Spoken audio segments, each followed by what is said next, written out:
The Vraxian Empire's flagship Eternal Dominion drifted through the cosmic void, its massive hull gleaming with the reflected light of 1,000 conquered stars.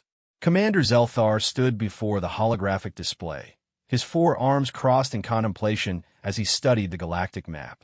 The three-dimensional projection showed the vast expanse of known space, with colored regions marking the territories of various civilizations.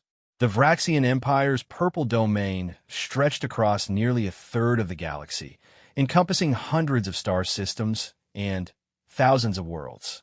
But there was one area that drew Zelthar's attention more than any other. At the edge of the mapped regions, there was a peculiar boundary where all cartographic data simply ceased. The area was marked with ancient warning symbols and labeled simply as human space. Beyond that demarcation, the map showed nothing but darkness. Curious, isn't it? Vice Commander Kralix slithered up beside him, her serpentine form coiling gracefully. Every civilization in the Galactic Council has that same boundary on their maps. None dare to venture beyond. Zelthar's primary eyes narrowed, while his secondary pair continued scanning the data streams flowing beside the map. The humans have been in space for barely 300 of their years. How is it possible that they command such fear from races that have traveled the stars for millennia?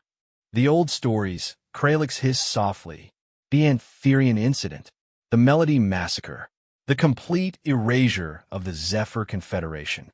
Each time, someone thought they could test human boundaries. Each time, they were never heard from again. The commander's mandibles clicked dismissively. Stories, myths, propaganda spread by a young race, trying to appear more formidable than they are. The Vraxian Empire has conquered civilizations with 10,000 years of spacefaring experience. These humans with their mere 3 centuries cannot possibly pose a real threat. He turned to address the bridge crew, his voice carrying the authority of countless victories. We have received reports of valuable resources in the systems bordering human space.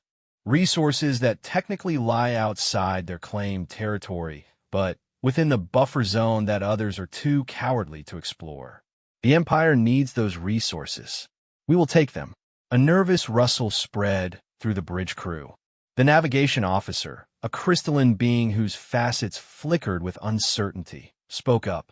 Commander, the Galactic Council's first directive explicitly states that no vessel should approach within 50 parsecs of the human boundary. The penalty for violation, the Council's directives apply to lesser races, Zelthar interrupted. The Vraxian Empire recognizes no authority but its own. Plot a course for the Nexus Sigma system. We will harvest the trilithium deposits there and demonstrate to the galaxy that human isolation is nothing more than a bluff maintained by cowards. As the Eternal Dominion changed course, warning messages began flooding in from allied vessels and monitoring stations. The Galactic Council transmitted urgent advisories. Former enemies sent unprecedented messages of caution. Even the synthetic hive mind of the Quantum Collective broke its decade-long silence to advise against this course of action. Zelthar ignored them all. The Vraxian Empire had not become the dominant force in the galaxy by heeding the fears of lesser beings. They had superior firepower, advanced shielding technology, and a fleet of support vessels that could devastate entire solar systems. What could one young race possibly do against such might? 3 days into their journey, they encountered the first marker. It was a simple beacon, floating in the emptiness of space, transmitting on all known frequencies. The message was brief and repeated in over 10,000 languages. You are approaching the boundary of human space. This is your first warning. Turn back now. There will be no second warning. The bridge crew exchanged nervous glances, but Zelthar merely laughed. You see, they resort to simple intimidation tactics. Continue on course. As they pressed forward, they began to encounter debris fields. At first, they appeared to be natural asteroid clusters, but closer inspection revealed the truth. These were the remains of ships, hundreds of them, from dozens of different civilizations. Some were ancient, dating back over a century. Others were disturbingly recent. "Sir," the science officer reported, her voice trembling, "I'm detecting Antherian hull signatures among the debris. Also Melody, Zephyr, and, sir, there are fragments from every civilization that has ever been reported missing near human space." "Battle damage?" Zelthar asked, though he kept his voice steady to maintain crew morale. "Negative, sir. No weapon signatures. No energy residue. It's as if they just stopped. All systems shut down simultaneously, leaving them to drift." The commander's confidence wavered for just a moment before he reinforced it with imperial pride. "Irrelevant. They did not have Vraxian technology. Continue on course." As they approached the 50-parsec boundary, space itself seemed to grow darker. Not literally. Their instruments showed the same stellar density, but there was a psychological weight to the emptiness that pressed against the minds of everyone aboard. The usual chatter of subspace communications grew quiet, then silent altogether. They were entering a region where even electromagnetic waves seemed reluctant to travel. "Commander," the communications officer announced, "we're receiving a transmission. It's coming from Earth itself." "Impossible," Zelthar scoffed. "Earth is over 200 light-years from here. No transmission could. It's real-time, sir. Quantum entanglement communication, but on a scale we've never seen." The main view screen flickered to life, showing a human face. The being looked unremarkable by galactic standards, bipedal, mammalian, with no natural weapons or armor. The human appeared to be middle-aged by their species standards, with graying hair and lines around the eyes that suggested either stress or humor. Perhaps both. "Commander Zelthar of the Vraxian Empire," the human said in perfect Vraxian, despite the fact that no human had ever officially learned their language. "I am Admiral Chun of the Terran Defense Command. You are approaching our boundary. This is not a warning. We don't give warnings. This is a courtesy notification. You have exactly 10 of your minutes to reverse course." Zelthar's primary arms clenched in indignation. "You dare threaten the Vraxian Empire? We have conquered a third of this galaxy. Our weapons can shatter moons. Our shields can withstand the heart of a star. What could you possibly—" "9 minutes," Admiral Chen interrupted calmly. "Sir," the tactical officer suddenly shouted, "I'm detecting an energy buildup, but I can't locate the source. It's everywhere and nowhere simultaneously." The view screen changed, showing Admiral Chen's office. Behind him, through a window, Zelthar could see Earth, a blue-green pearl floating in space. But something was wrong with the view. The stars around Earth seemed to be moving, shifting in patterns that hurt to perceive.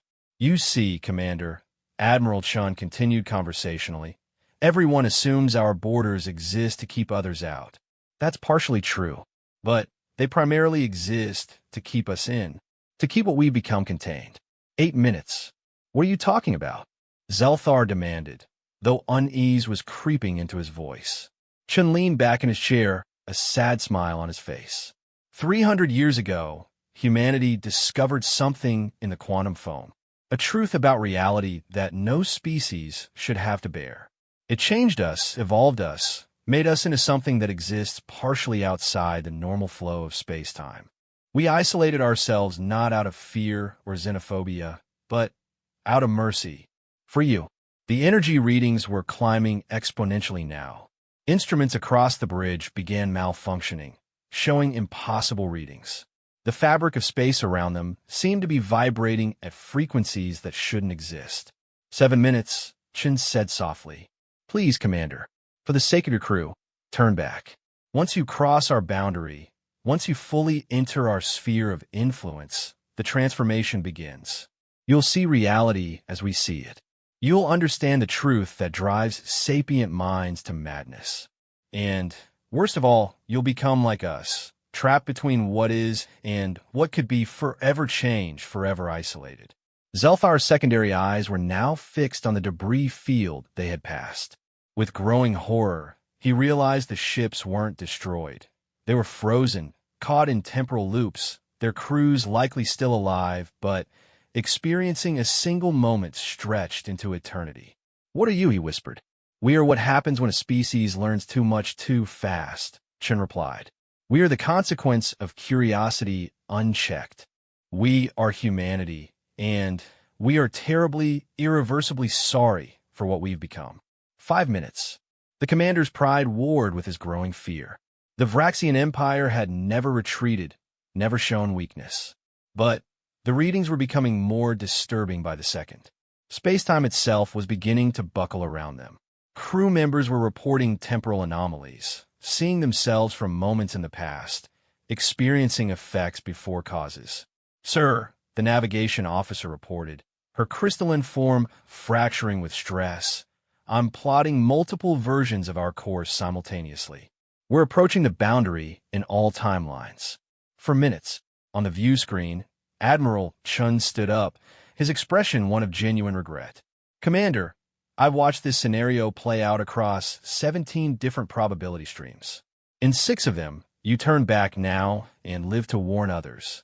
In 11 of them, he shook his head sadly. What happens in the other 11? Kralix asked, her serpentine form trembling.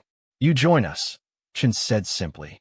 You become guardians of a terrible secret, protectors of a universe that doesn't realize how fragile its reality truly is. Your empire will list you as missing. Your people will mourn, and you will spend eternity helping us maintain the boundary that keeps the rest of the galaxy safe from what we've become. 3 minutes. The bridge was in chaos now. Instruments showed the ship in multiple locations simultaneously. Some crew members were aging rapidly, while others moved in slow motion. The very atoms of the ship seemed to be questioning their own existence. The stories, Zelthar said, understanding finally dawning. The civilizations that disappeared. They didn't die. They joined you. Every single one, Chun confirmed. The Antherians patrol Sector 7 now. The Melody maintained the quantum barriers in the Sagittarius Arm.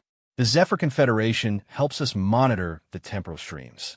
They all came seeking conquest or resources or knowledge. They all found something far more profound and terrible. 2 minutes. Zelthar looked around his bridge, at his crew who had followed him into this nightmare. Pride had brought them here, but responsibility might still save them. The weight of command had never felt heavier.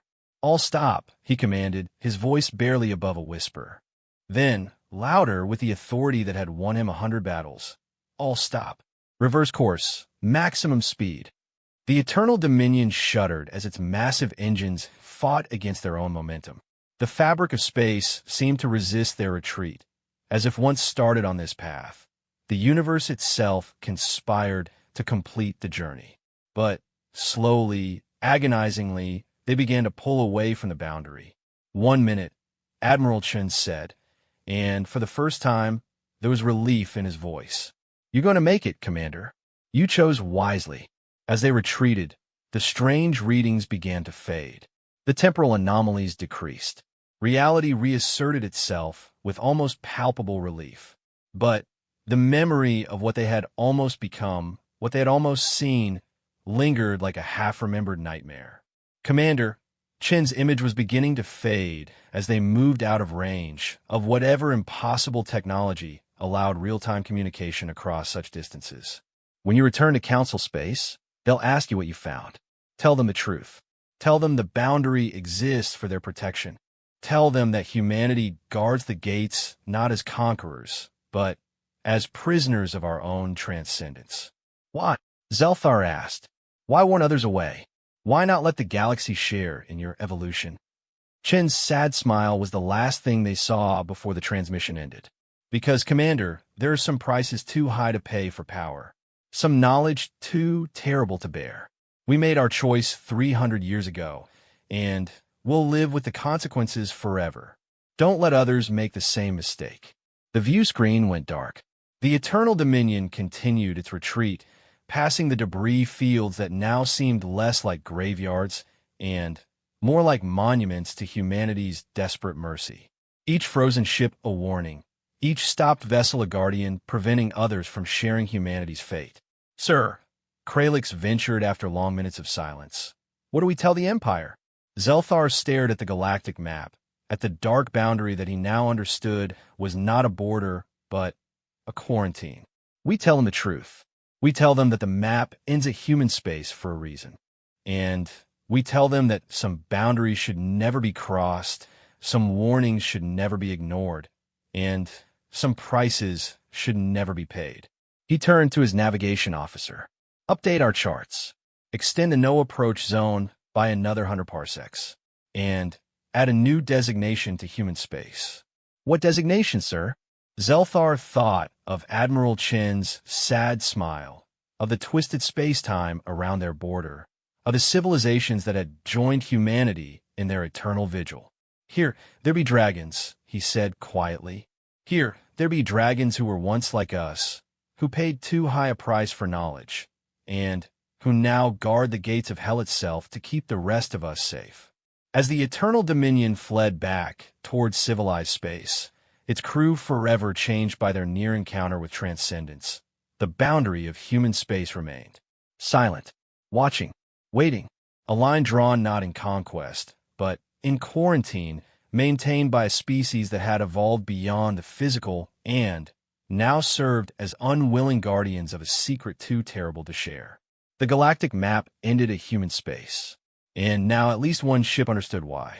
The question was whether anyone would believe them, or whether pride and curiosity would continue to draw others toward that terrible boundary, where humanity waited with sad smiles and final warnings, ready to welcome new guardians into their eternal watch. The Grand Assembly of the Galactic Council convened in an emergency session, something that hadn't happened in over 50 standard years. Representatives from 47 civilizations gathered in a vast amphitheater station orbiting a neutral star. Their forms a testament to the diversity of life that had achieved spaceflight. Crystalline beings refracted light through their bodies, gaseous entities swirled in containment fields, and silicon-based life forms stood alongside carbon-based ones in a display of galactic unity. But today, that unity was strained. Word of the Vraxian Empire's near breach of human space had spread through quantum communications networks faster than light itself. Commander Zelthar stood in the center of the assembly, his 4 arms hanging at his sides, his proud bearing diminished by what he had witnessed.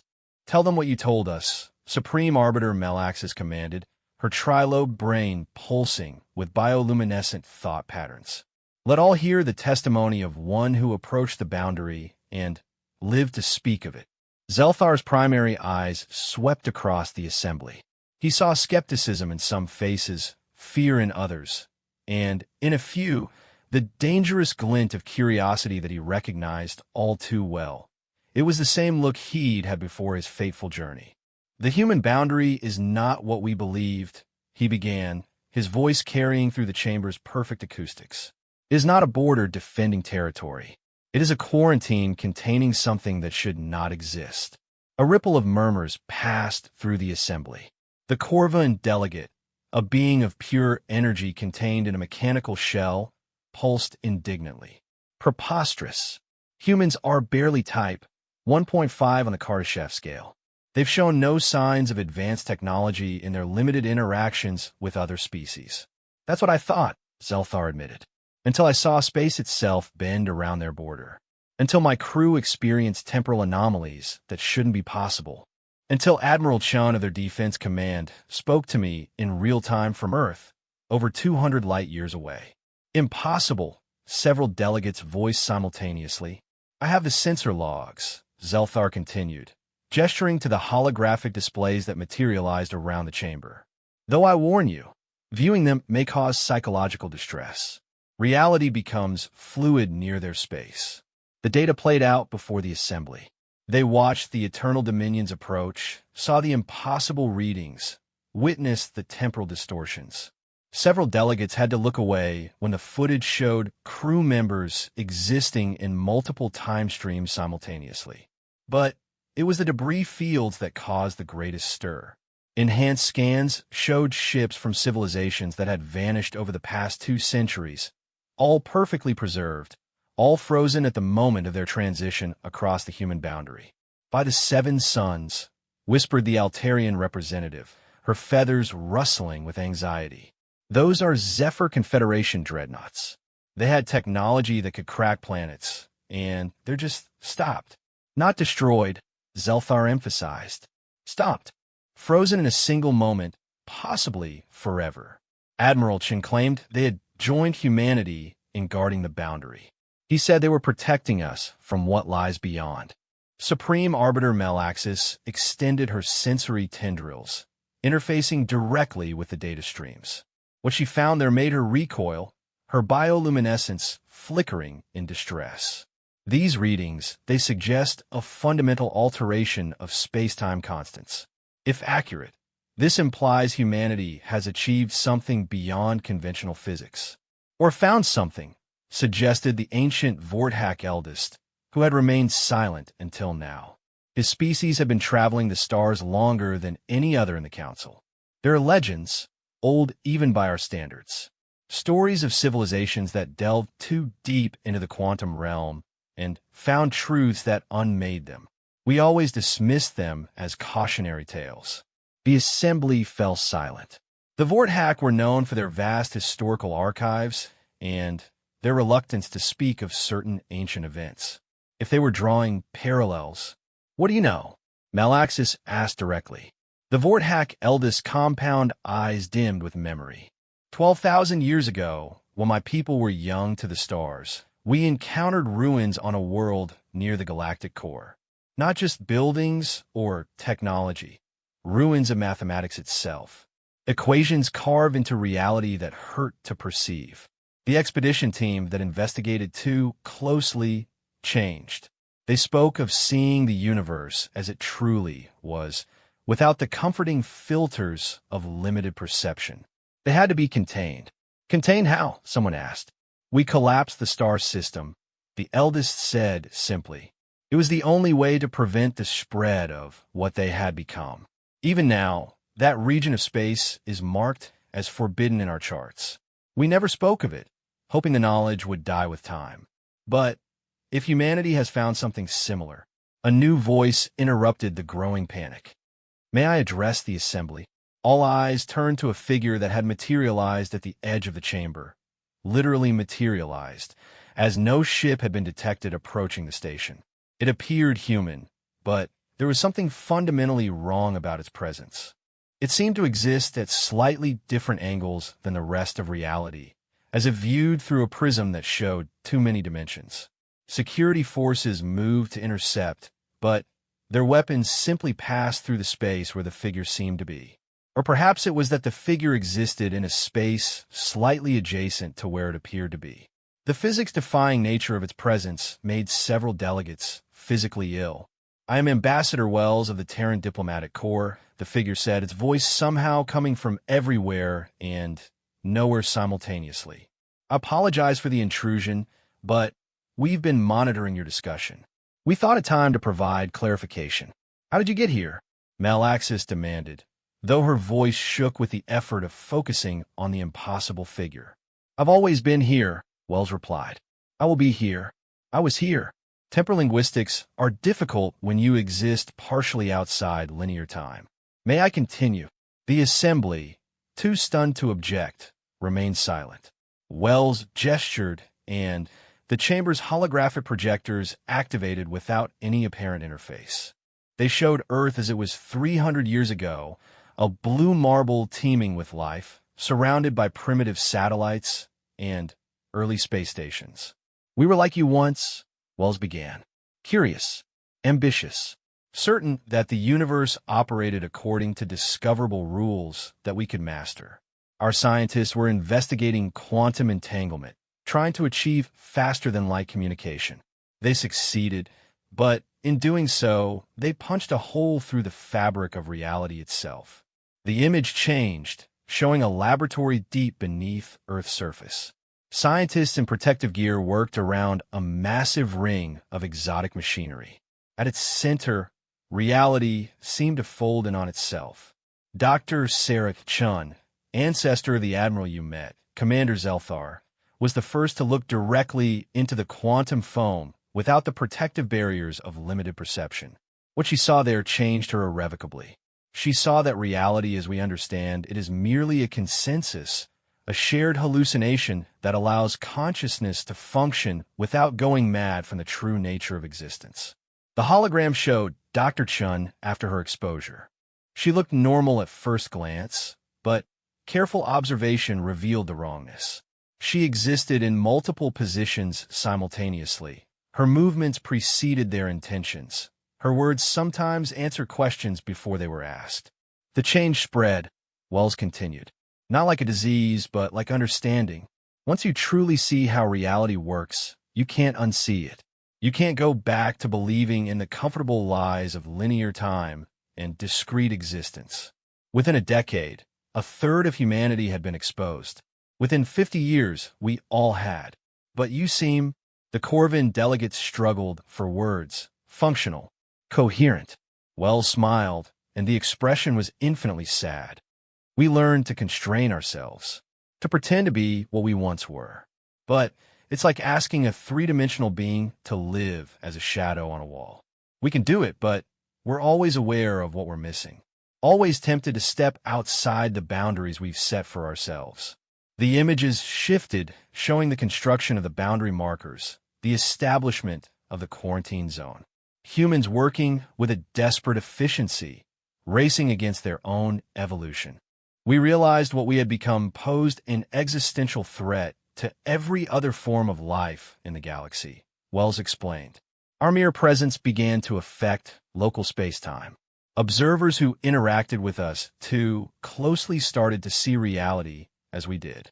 Entire colonies had to be evacuated and quarantined. So we made a choice. You isolated yourselves, Melaxis said, understanding dawning. We imprisoned ourselves, Wells corrected.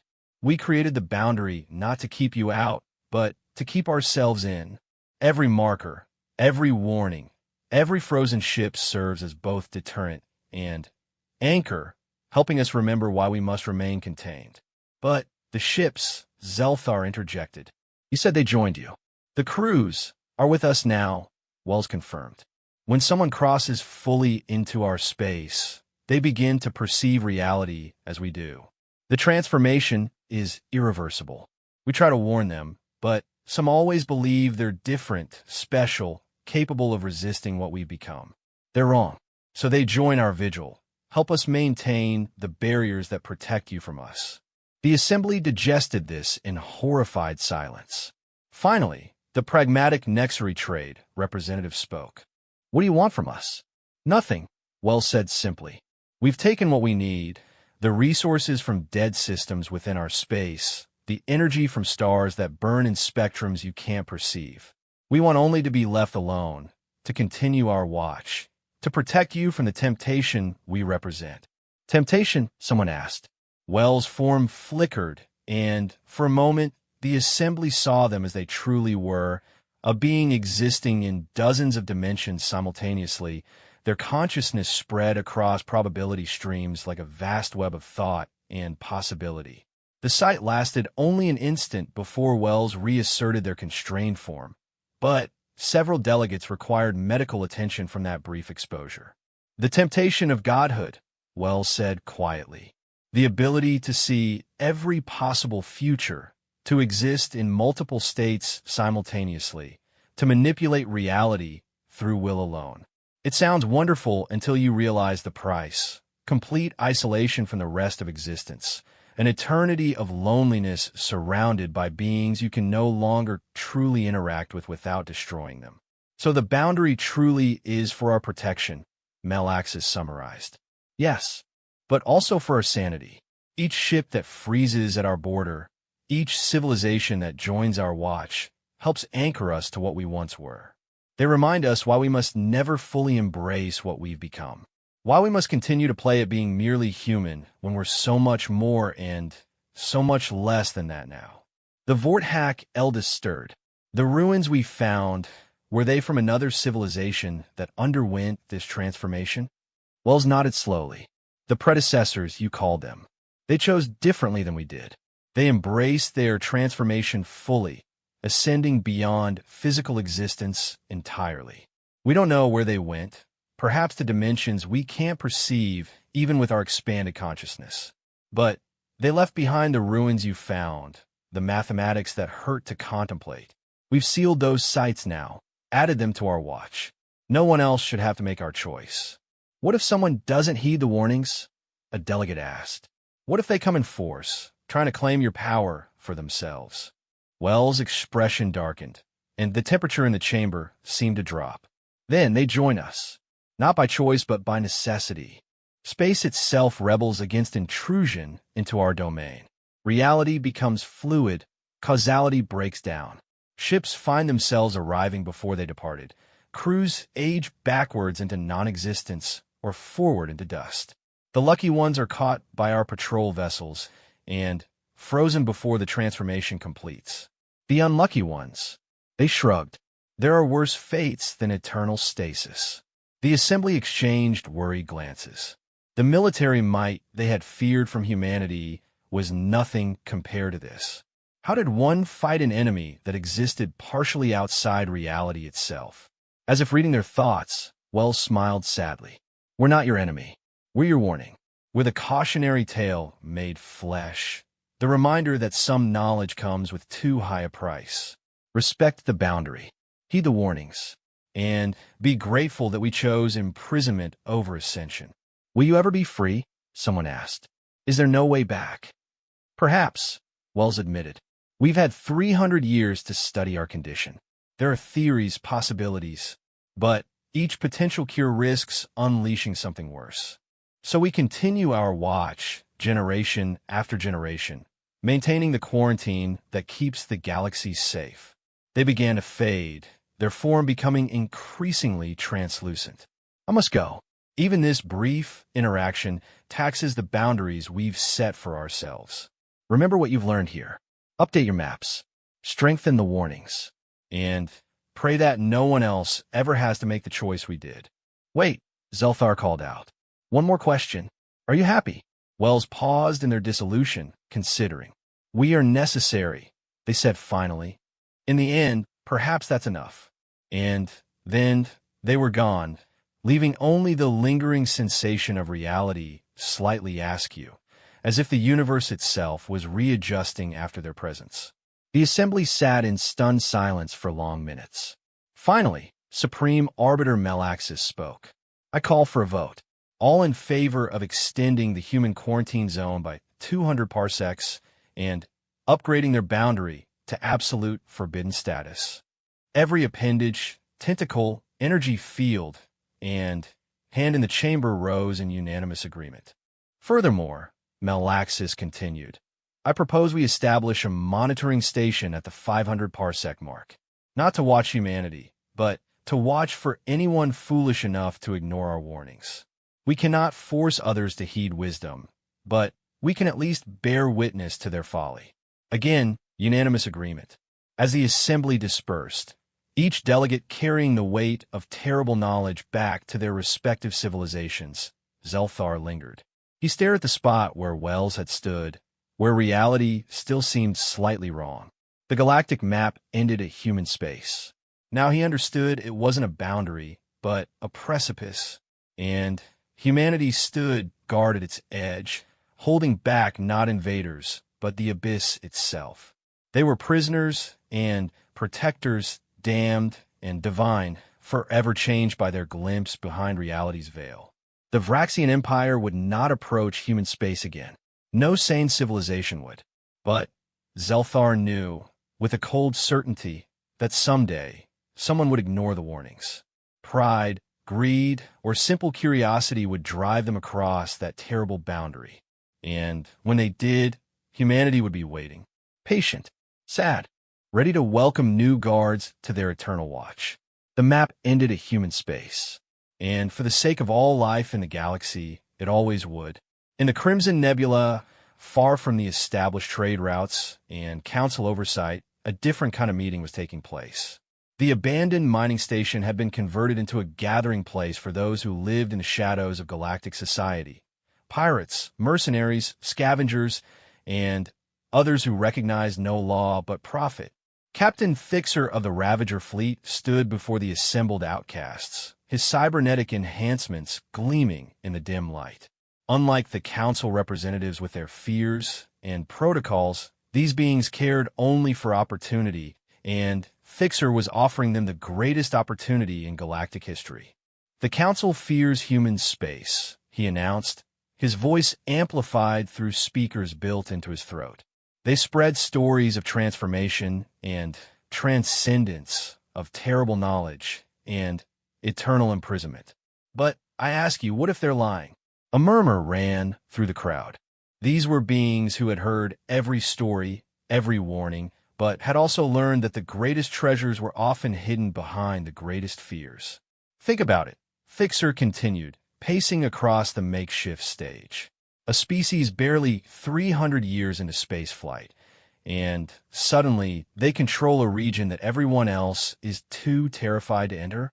They claim to have ascended, to exist partially outside reality. But what if it's all an elaborate deception? What if they've simply found something valuable, technology, resources, power, and created these stories to keep others away?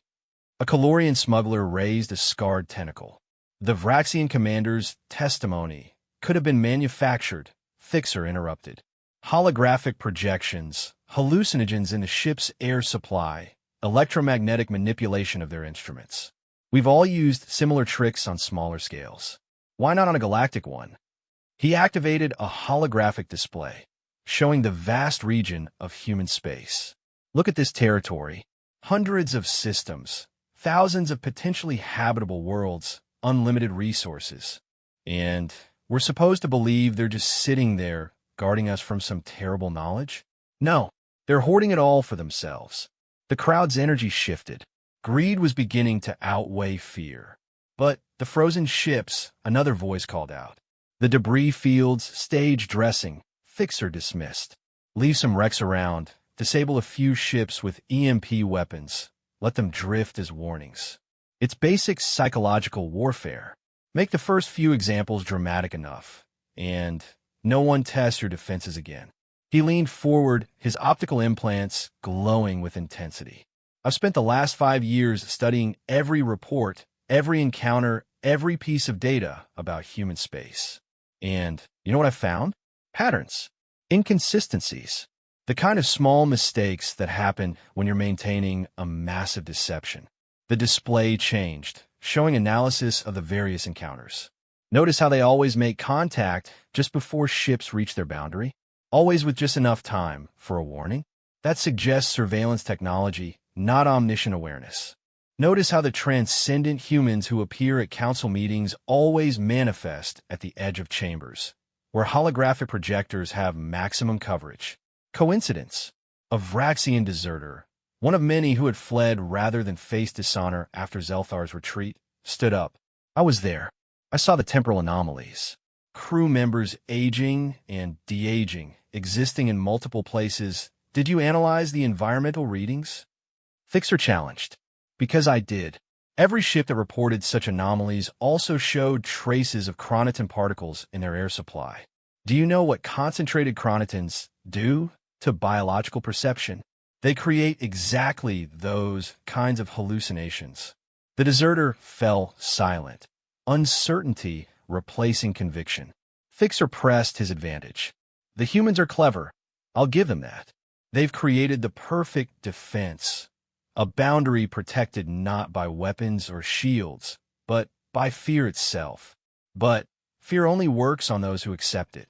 We are not the Council. We are not bound by their cowardice. What are you proposing? Asked Krill, leader of the Black Void Cartel. A joint expedition, Fixer announced.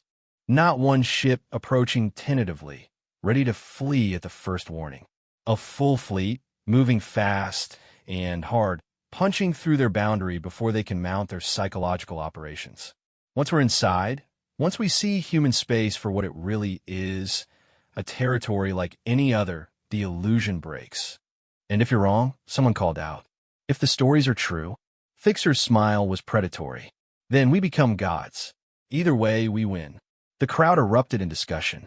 These were beings who had risked everything before, who lived on the edge of civilization and law. The promise of either unimaginable wealth or transcendent power was too tempting to ignore. But not everyone was convinced. In the shadows at the back of the gathering, a figure wrapped in environmental gear watched silently. Captain Verakosh had survived 40 years in the pirate trade by knowing when risks were worth taking and when they were suicidal. Everything about this screamed of the latter. She slipped out of the meeting and made her way to her ship, the Shadow Dancer. Her crew of outcasts and refugees looked up as she entered the bridge. "We're not joining them," she announced. "Captain." Her first mate, an insectoid Threx, tilted his head in confusion. "The potential profit is worthless if we're dead, frozen, or worse," Vera interrupted. She moved to the navigation console, pulling up her private charts. Unlike the official maps, hers included notes from hundreds of conversations with traders, smugglers, and pirates who had operated near the boundaries of human space. "Look here," she pointed to a section of the map. "The Kelvin pirates, 30 years ago. Fastest ships in their sector. They decided to make a quick raid into human space, grab whatever they could, get out before anyone could respond. Their ships were found 60 parsecs from the boundary, still running at full speed, but with no one aboard. Life pods unused, no signs of struggle. The crew's just gone." She moved to another notation. "The Hegemony Battle Group, 15 years ago. 12 warships trying to establish a forward base in the buffer zone. They sent regular updates for 6 hours after crossing the 50 parsec mark. Then, the updates started coming before they were sent. Temporal echoes, the techies called it. The last message arrived a full day before the first one was transmitted. The ships are still out there, sending messages backwards through time, trapped in some kind of causal loop." "Stories," her first mate said, but his compound eyes showed uncertainty. "I've collected hundreds of them," Vera said, "and they all have one thing in common. They're too strange to be simple weapons fire or conventional defense. Whatever's in human space, it operates by rules we don't understand. So we just give up?" another crew member asked. "Let Fixer and his fleet claim whatever's there?" Vera smiled grimly. "No, we follow them, at a safe distance. If they're right, and it's all a hoax, we'll be close enough to capitalize on their discovery. If they're wrong," she shrugged, "we'll have the best seats in the galaxy for whatever happens next." Her crew exchanged glances, then nodded agreement. It was a pragmatic approach, typical of their captain. Over the following weeks, Fixer assembled his fleet. 47 ships answered his call, from single-pilot fighters to converted cargo haulers bristling with illegal weapons. It wasn't the largest pirate fleet ever assembled, but it was the most desperate, crewed by beings who had nothing left to lose and everything to gain. Fixer himself commanded from the Reaper's Edge, a stolen military cruiser upgraded with black market technology. As the fleet gathered at the edge of Council space, he broadcast a final message to any who would listen. "Today, we expose the greatest lie in galactic history. Today, we tear down the walls of fear that have kept us from rightful plunder. Today, humanity learns that the void belongs to those brave enough to take it." The fleet jumped to hyperspace in perfect formation, their destination the closest point of human space. They would arrive in 12 hours, too fast, Fixer believed, for humanity to prepare their supposed defenses. Vera's Shadow Dancer followed at a safe distance, along with a handful of other cautious vessels who shared her wait and see approach. They dropped out of hyperspace well beyond the 500 parsec mark, where the Council had recently established its monitoring station. The station personnel were in panic. 47 ships on approach vector to human space. The officer on duty reported to Vera when she hailed them. They're not responding to warnings, not slowing down. Estimated time to boundary crossing, 6 hours. "Have the humans responded?" Vera asked. "No communications detected." But the officer paused, checking readings. "Our long-range sensors are detecting something odd. Space-time distortions along the boundary, but different from the usual readings. It's like reality is holding its breath." Vera ordered her crew to maximum alert. Through the ship's sensors, she watched Fixer's fleet racing toward the boundary, their engines burning at dangerous levels in their eagerness to pierce the veil of human space. For hours from the boundary, the first anomaly occurred. The Savage Heart, a pirate corvette on the fleet's left flank, simply disappeared. Not destroyed, not disabled. One moment it was there, the next it wasn't. No debris, no energy discharge, no distress signal. Fixer's voice crackled over the fleet communication channel. Whole formation. It started. They're trying to scare us off. Push through. But doubt was spreading through the fleet. 2 more ships vanished in the next hour, blinked out of existence as if they had never been. The remaining ships began to cluster together, seeking safety in numbers. 3 hours from the boundary, the temporal anomalies began. Ships reported receiving messages from themselves, warnings from future versions telling them to turn back. One fighter pilot swore he saw his own ship flying in the opposite direction, his own face visible through the cockpit window, mouthing a single word: run. Hallucinations. Fixer roared over the comms. Holographic projections. Stay the course. But the anomalies intensified. A cargo hauler aged 50 years in 5 seconds, its hull rusting and deteriorating before their eyes. A sleek interceptor began moving backwards through time, unfiring its weapons, unburning its fuel, until it reached the point where it had joined the fleet and simply ceased to exist. 2 hours from the boundary, space itself began to change. Stars moved in the distance, constellations rearranging themselves into patterns that spelled out warnings in a dozen languages. The cosmic background radiation formed into ghostly faces. The crews of ships that had attempted this crossing before, their expressions frozen in eternal horror. It's not real. Fixer screamed, but his voice was breaking. It can't be real. 1 hour from the boundary, the fleet, what remained of it, encountered the first Guardian. It had once been a Zephyr Confederation dreadnought, but now it was something else. The ship existed in a state of quantum superposition, simultaneously destroyed and intact, crude and empty, ancient and newly built. A transmission came from the Guardian ship, broadcasting on all frequencies. The voice was a chorus, hundreds of beings speaking in perfect unison, their words carrying the weight of terrible knowledge. "We were like you," the chorus said. "Disbelievers, prophet-seekers. We thought ourselves brave. We thought ourselves clever. We crossed the boundary seeking treasure. We found transcendence. We found horror. We found truth. Turn back. Turn back. Turn back." Half the remaining fleet broke formation, their courage finally shattered. Ships scattered in all directions, hyperdrive engines screaming as they fled. But Fixer and a core of the most desperate or deluded pressed on. Lies. Fixer broadcast. Sophisticated illusions. We're almost there. Push through, and glory awaits. 30 minutes from the boundary, reality began to break down entirely. The pirates found themselves experiencing their entire lives simultaneously, birth and death occurring in the same moment, every choice they'd ever made happening at once. Some went mad immediately. Others achieved a kind of clarity that was perhaps worse than madness. "Captain," Vera's sensor operator reported, his voice shaking. "I'm reading. I don't know how to describe it. The fundamental constants of physics are becoming variables in that region. Mathematics itself is becoming uncertain." Vera watched in horrified fascination as Fixer's mighty fleet was reduced to a handful of ships, each one fighting not enemies, but the very nature of existence itself. And still they pressed on, driven by greed or pride, or simple inability to accept that they had been wrong. 10 minutes from the boundary, only 3 ships remained. Fixer's Reaper's Edge and 2 escorts. They were no longer moving in a straight line. Space had become non-Euclidean around them, and they seemed to be approaching the boundary from multiple angles simultaneously. 5 minutes from the boundary, the escorts were caught by another Guardian. This one a human vessel, though vessel was perhaps too limited a term for what it had become.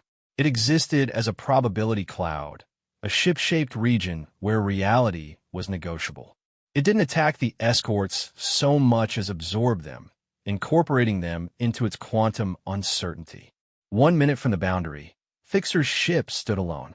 Through the monitoring station sensors, Vera could see the Reaper's Edge stretching and distorting, its whole phase shifting through dimensions that shouldn't exist.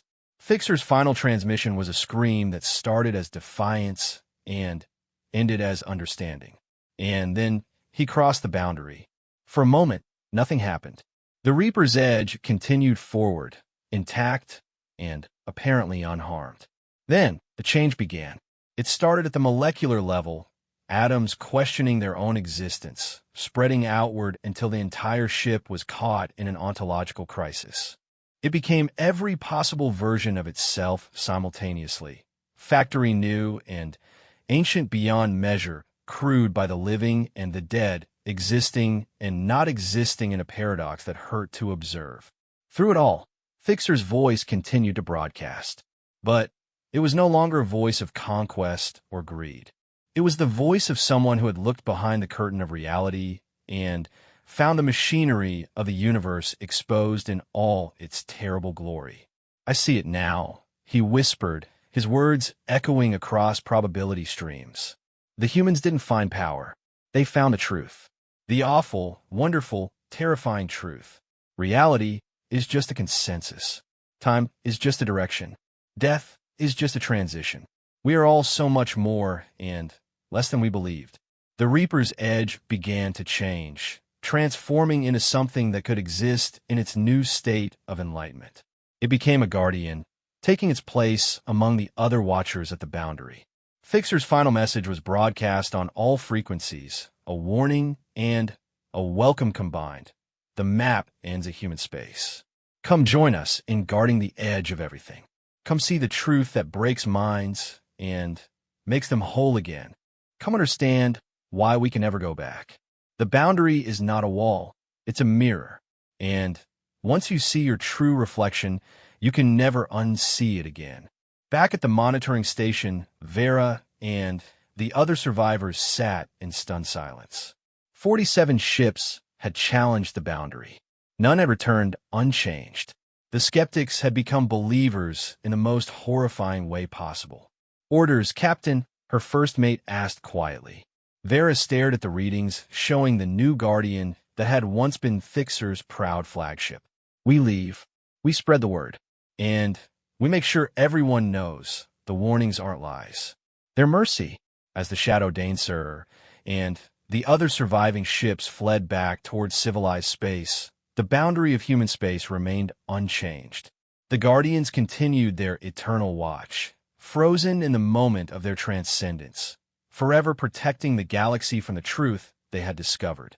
The map ended at human space, and with each failed incursion, with each new Guardian added to their ranks, the reason became ever clearer. It wasn't conquest that waited beyond that boundary. It wasn't treasure or power in any conventional sense.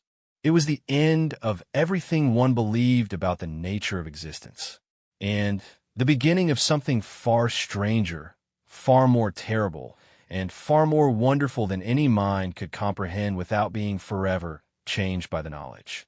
Fixer had sought to expose humanity's greatest lie. Instead, he had become part of their greatest truth. And somewhere in the quantum foam that surrounded human space, his consciousness joined the eternal vigil, simultaneously regretting and embracing his transformation, warning away those who would follow while welcoming those who wouldn't listen.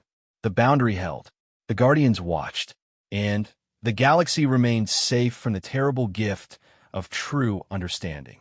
For now, on Earth, in a facility that existed in 17 dimensions simultaneously, the custodians of the boundary held their monthly assembly. The term monthly was itself a compromise. When you existed partially outside linear time, scheduling regular meetings became an exercise in temporal mathematics that would drive a normal mind to madness. Admiral Chun stood at the center of the assembly chamber, though stood was perhaps inaccurate. He existed there, a focal point of consciousness in a room where the walls breathed with possibility and the floor was made of crystallized time. Around him, other custodians manifested in various states of coherence, some appearing almost human, others allowing their true forms to show in cascading probability waves. "The Fixer incursion has been contained," Chin reported, his voice resonating across multiple frequencies of reality. 47 attempted to breach. 47 have joined the watch. The boundary holds. But for how long? Asked Dr. Yuki Tanaka, her form flickering between youth and age as she struggled to maintain a single timeline. Each incursion requires more energy to contain. Each new guardian adds complexity to the quantum matrix. We're approaching critical mass. Chen nodded, the gesture creating ripples in the space around him. The model suggests we have perhaps another century before the boundary becomes unsustainable. Maybe less if incursions increase in frequency. They will, stated Professor Okie, who had given up trying to appear fully human and existed as a shimmering cloud of consciousness. Fear fades with time. The warnings become legends. Legends become myths. Myths become challenges to the bold and foolish. We've seen this pattern before with the predecessors' barriers. The assembly fell silent at the mention of the predecessors. Humanity had discovered 3 of their ancient quarantine zones in their explorations of quantum space. Each one a monument to a civilization that had undergone the same transformation, made the same terrible choice. 2 had eventually collapsed, their guardians ascending fully beyond physical existence. The 3rd still held, manned by beings so far removed from their original forms that communication was impossible. There's another option, a new voice spoke. The assembly turned to see Dr. Sarah Chun, the first human to undergo the transformation, the patient zero of humanity's transcendence.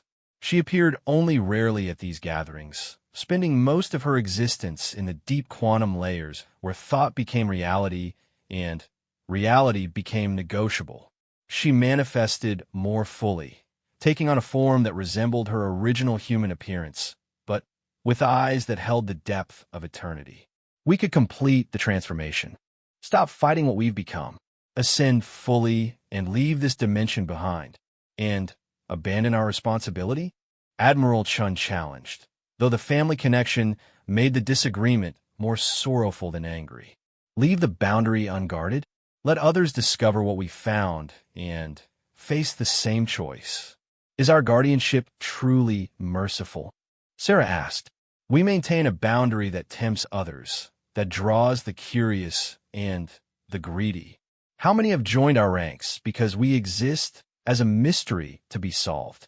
Perhaps if we vanished entirely, took our knowledge with us, the galaxy would be safer.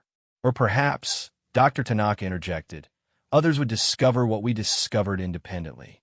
The quantum foam exists everywhere. The truth about reality's nature isn't hidden. It's simply unobserved. Without our warnings, without the boundary as a cautionary tale, how many civilizations might stumble into transcendence unprepared?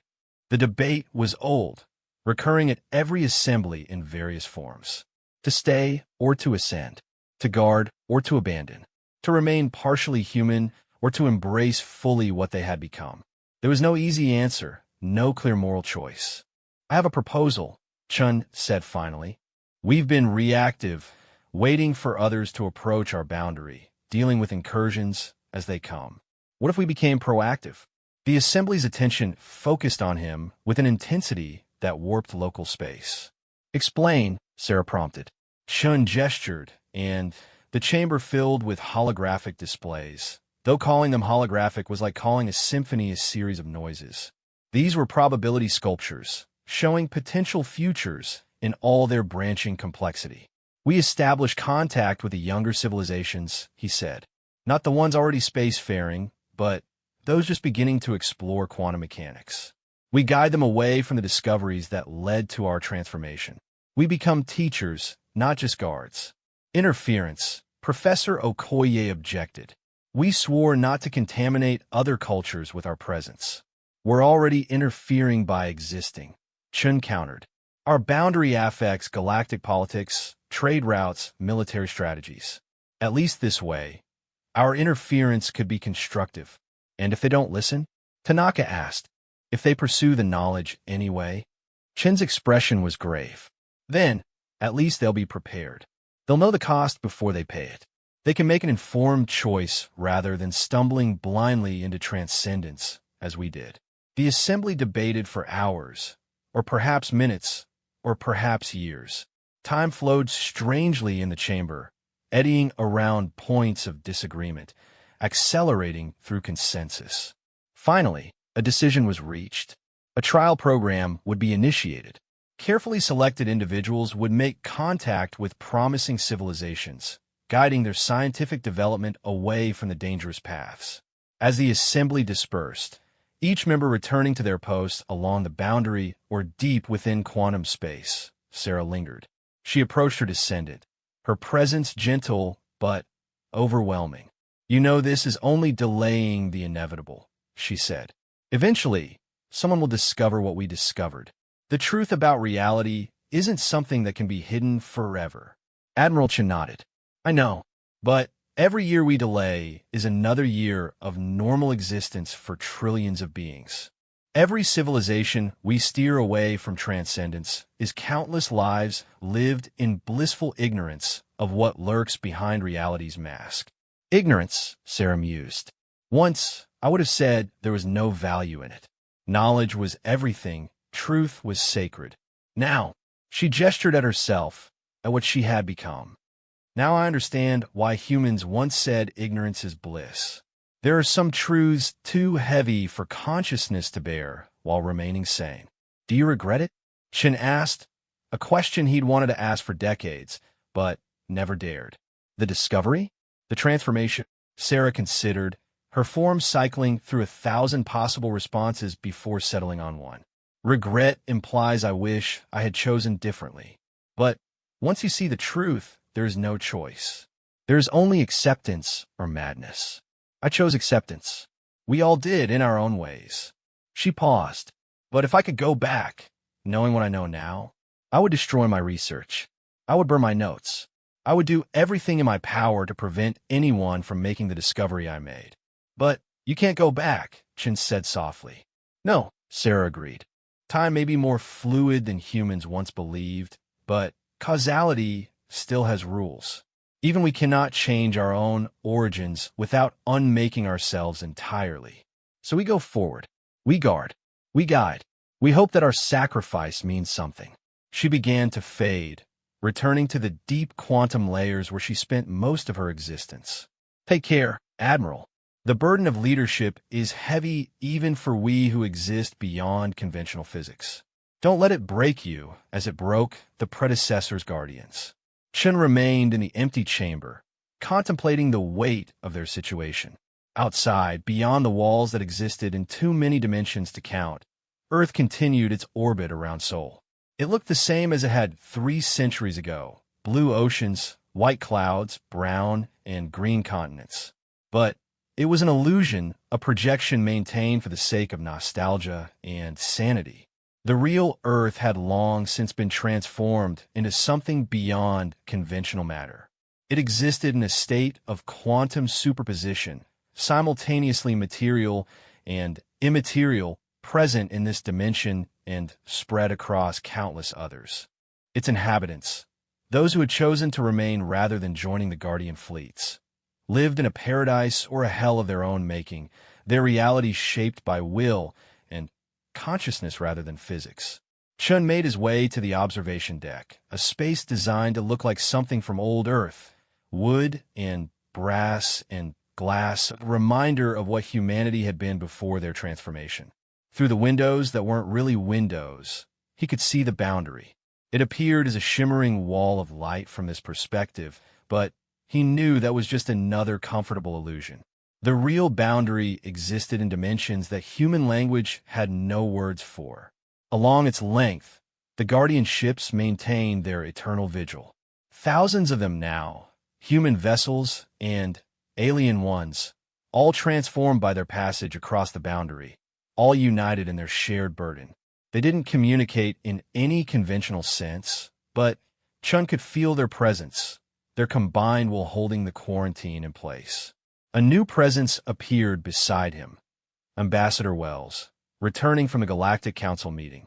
They manifested looking tired, though fatigue was another human concept that didn't really apply to their transformed state. "How did it go?" Chen asked. "They're terrified," Wells reported. "The Fixer incident has reinforced their fear. That's good for maintaining the quarantine, but they trailed off." But I worry we're becoming myths rather than warnings.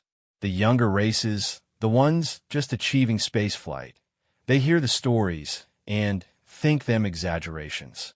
Some even worship us as gods, which is perhaps worse than fearing us. Chun sighed, the sound creating small eddies in local space-time. Gods, if only they knew how much we envy their mortality, their ignorance, their simple existence in a single timeline with clear cause and effect. Would you go back? Wells asked. If you could. It was the question they all asked themselves in the quiet moments between crises. Chun considered it seriously, examining the probability streams that branched from each possible answer. Yes, he said finally, without hesitation. I would choose the comfortable lie of limited perception over the terrible freedom of true sight.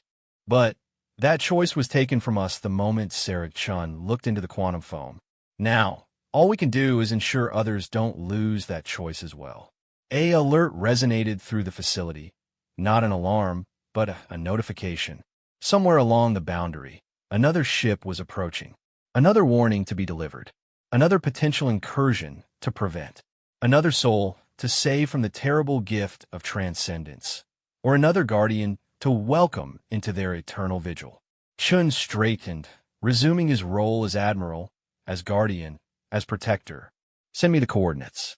I'll handle this one personally. As he prepared to depart, Wells asked one final question. Do you think we'll succeed? In the long run? Can we really keep the boundary intact forever? Chin paused at the threshold between dimensions.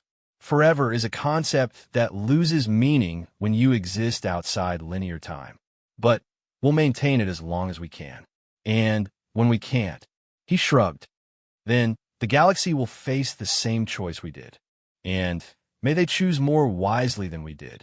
He stepped through the threshold, traveling instantly across space that wasn't quite space to where another ship approached humanity's boundary.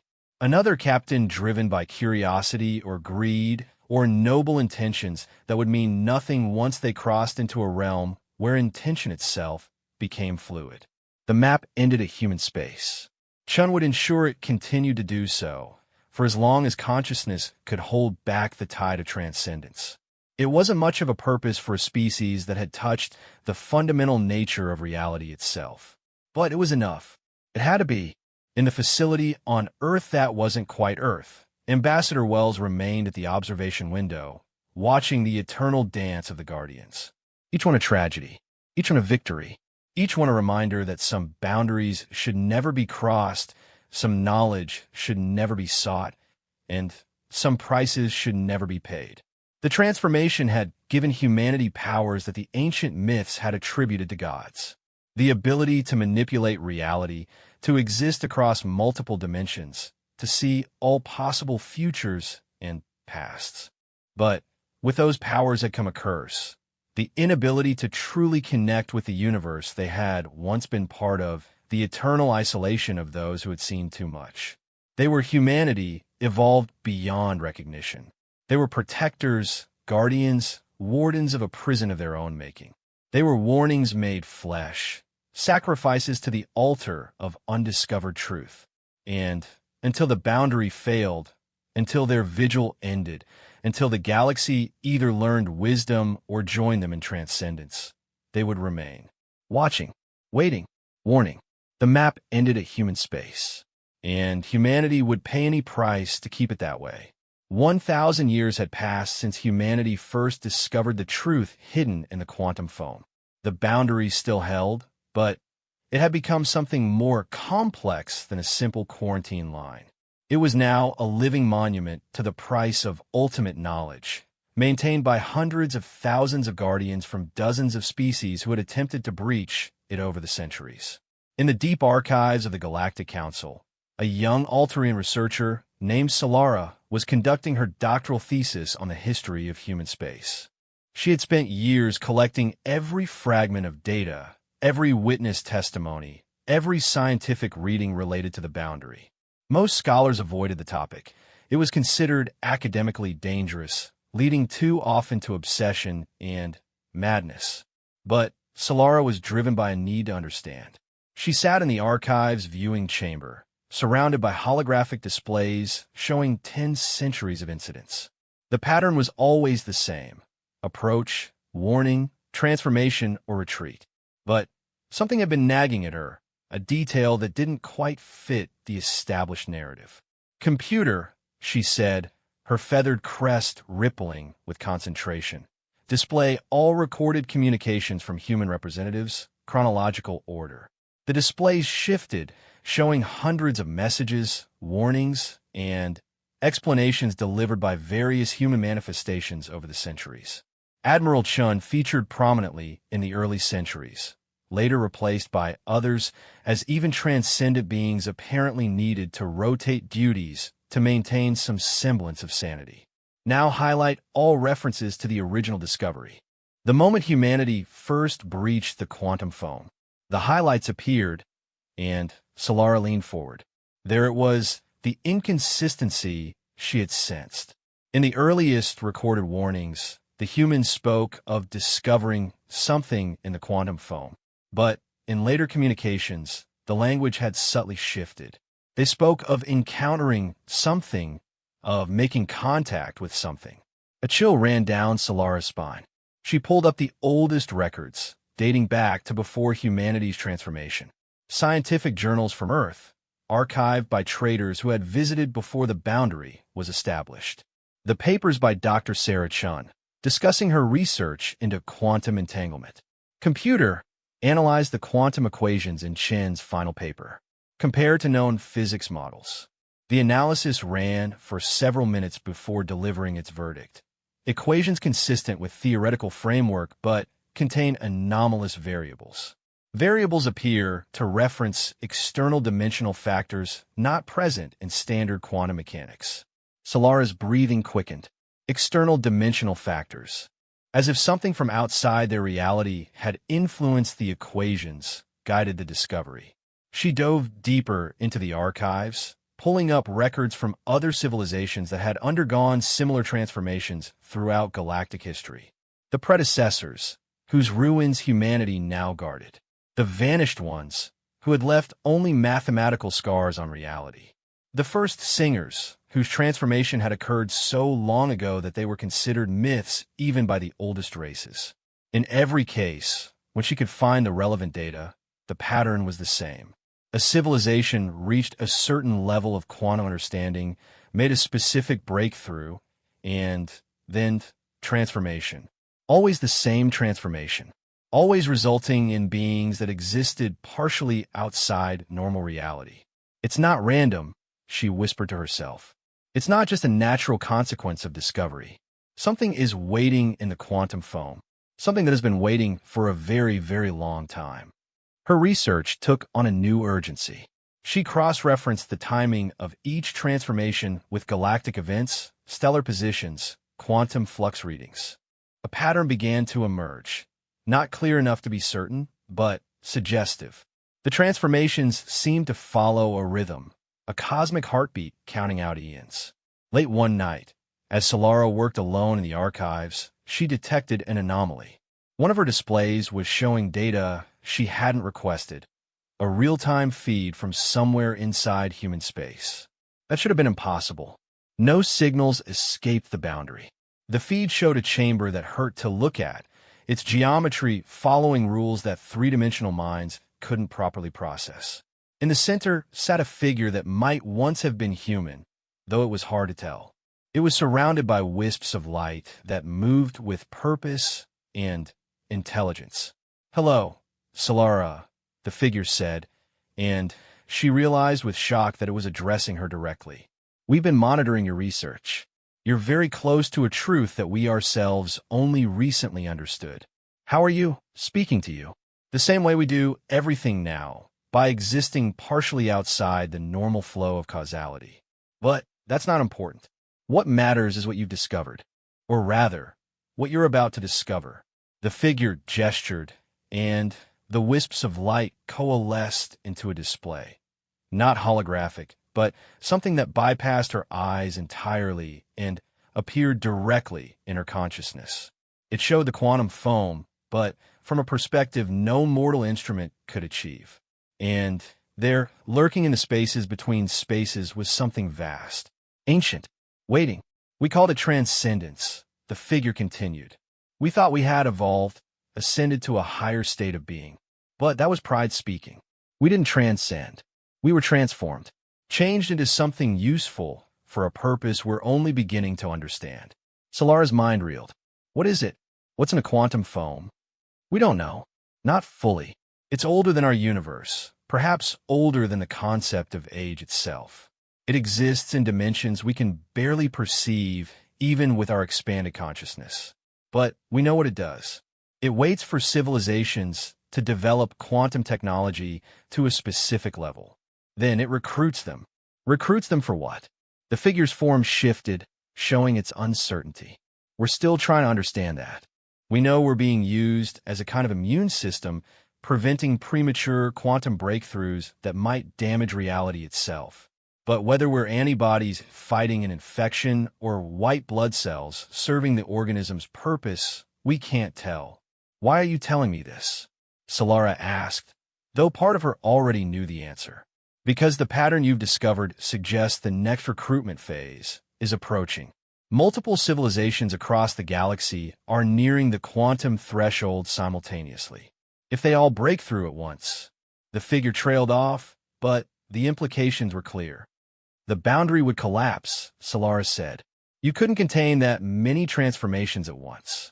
Exactly, which means we need to try something different, something we should have done centuries ago, but we're too proud, too afraid, too focused on maintaining the status quo. The figure leaned forward, its intensity warping the space around it. We need to tell the galaxy the complete truth, not just about what we became, but about what's waiting for all of us in the quantum foam. Solara felt the weight of cosmic responsibility settling on her shoulders. What do you want me to do? Document everything. Your research, this conversation, all of it. Present it to the Galactic Council. Some won't believe you. Others will try to suppress the information. But some will listen. Some will understand. And maybe, just maybe, if enough civilizations know what's waiting for them, they can choose a different path. What path? If this thing in the quantum foam is as powerful as you suggest, there's always a choice, the figure interrupted. We chose isolation, quarantine, maintaining the illusion of normalcy. But what if the next civilizations chose differently? What if instead of fighting the transformation or accepting it passively, they found a third option? The feed began to fade, the impossible connection straining even transcendent technology. Find others like yourself, the figure urged. Researchers, thinkers, those who ask dangerous questions. Build a network. Prepare them. The galaxy's childhood is ending, whether we guide that transition or not. Wait, Solara called out. Who are you? Why did you contact me specifically? The figure smiled sadly as it faded from view. I was like you once. A researcher who dug too deep, asked too many questions. My name was Dr. Sarah Chun, and I contacted you because in all the probability streams we've examined, you're the one who might make a difference. Don't let my transformation be for nothing. The connection severed, leaving Solara alone in the archives with knowledge that could reshape galactic civilization. She sat in silence for a long moment, then began to work. If the entity in the quantum foam was indeed orchestrating some cosmic plan, if humanity's transformation was just one movement in a symphony eons in the making, then the galaxy deserved to know. She compiled her research, adding the recording of her conversation with Dr. Chen. She included everything: the patterns, the anomalies, the terrifying possibility that evolution itself might be guided by forces beyond their dimension. As she worked, she became aware of subtle changes around her. Other researchers in nearby chambers seemed to be working with unusual intensity.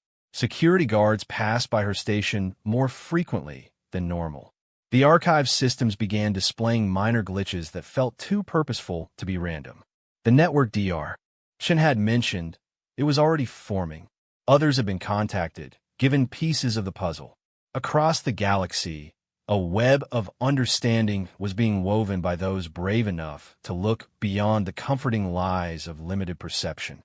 3 days later, Solara stood before the full assembly of the Galactic Council. the same chamber where Commander Zelthar